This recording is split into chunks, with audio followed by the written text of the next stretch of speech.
Hey everybody, let me start by saying happy Labor Day to everybody out there. For those that have the day off, I hope you're enjoying the day around your family and friends and just relaxing and doing whatever you feel like doing. A couple weeks ago, I'd posted that I would start answering questions that I get from people and put out videos.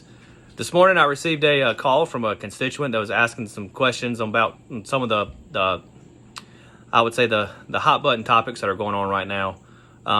So I just want to give you a little information about how I feel about these things. There'll be some things we agree with. There'll be some things we disagree with. But just know that I'll always be willing to sit down and talk to anybody and get their opinions on anything. And sometimes we may just have to agree to disagree. But I'll always be, giving you a trusting answer. I'll always give you a truthful answer. And I'll never, think bad about somebody because of the way they think. But just know that I'm always going to be ready to sit down and listen to anybody. But one of the questions that came up was, how do you feel about SEL and CRT in schools? To be honest, I'm not for them. I'm against both of them. I think there's no place for politics in the classroom when we get to CRT. I don't think there's any way we should talk about how one person is already at a disadvantage based on, race, color of their skin, or any other issues. My grandfather came over at a young age from Italy on a boat and worked hard his whole life and became a successful man with 11 children. I know my parents, when they got married not long after high school, and started with nothing, and they worked hard and worked together to grow a family business into a pretty successful business. So there's nothing that everyone starts has issues. I think it's just hard work pays off. I think you got to kind of, as they say, take the bull by the reins and do what you can to go out there and make something of yourself. When it comes to SEL, I'm not for it at all. I think that we need to get back to the basics in the classroom.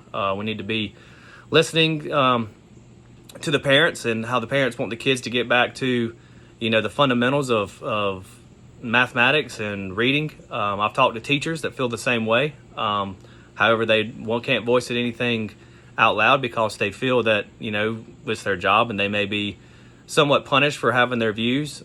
I think it takes away from the classroom. I was talking to one of my daughter's friends, and I was talking to them about that kind of stuff, and they're like, "Oh yeah, we love when we have to sit, before class and get in groups and talk about our feelings and stuff because it takes away from we don't have to do work." Well, that's the main issue I have, is it takes away from the actual work that needs to be done in the schools. When it comes to a lot of the topics been talked about right now was the behavioral assessment survey. I'll give the district credit where they let the parents decide if they wanted to opt in or opt out of it. I'll be honest, we decided to opt out and not give permission for our kids to take the survey. I feel it's a parent's job to talk about character and behavior. I think the school can support that, but I think the final stance, the final issue comes down to the parents and what the parents want. And I think that's where it has to start with character and behavior, is starting at the home. And I think that's just goes back to accountability and being able to, be aware of your own issues and be aware of your behavior. But in the end, it's the parent's decision to raise a child, not the school. The third hot button topic that came up was about mandates. I'm a full believer in parental choice when it comes to mandates. We did not decide to get our children vaccinated. That was our decision. Nothing against anybody that decided to get theirs vaccinated. That was your decision to make. But it's not anybody's decision but a parent and a child to make together to come to that decision. I'll never support or vote any type of mask mandate. I believe the mask did not help any. When it comes to the education, I believe it hindered education. I believe in order to learn, you need to see facial expressions and communicate. You have to see all that, and without seeing that or listening to words or seeing the words, it's going to be a little hard to learn when your face is covered.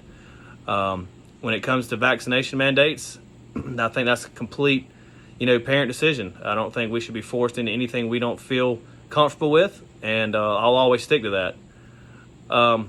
Again, I appreciate any questions that have been, brought out to me. I'll answer them the best I can. I'll always be honest. I'll always, be as truthful as I can be when it comes to everything. I've said it numerous times with me, what you see is what you get, and I'm going to tell you how I feel. We may not always agree on them. But, I feel no ill will towards anybody that have different opinions of mine. I'll always sit down and talk to anybody and work together to come to a conclusion that's beneficial for everyone. Again, I hope everybody enjoyed the day and had a great Labor Day. I look forward to the next 8 weeks of the campaign, listening to questions and getting any type of feedback y'all can give me. I'll always have an open ear for everyone. Thank y'all.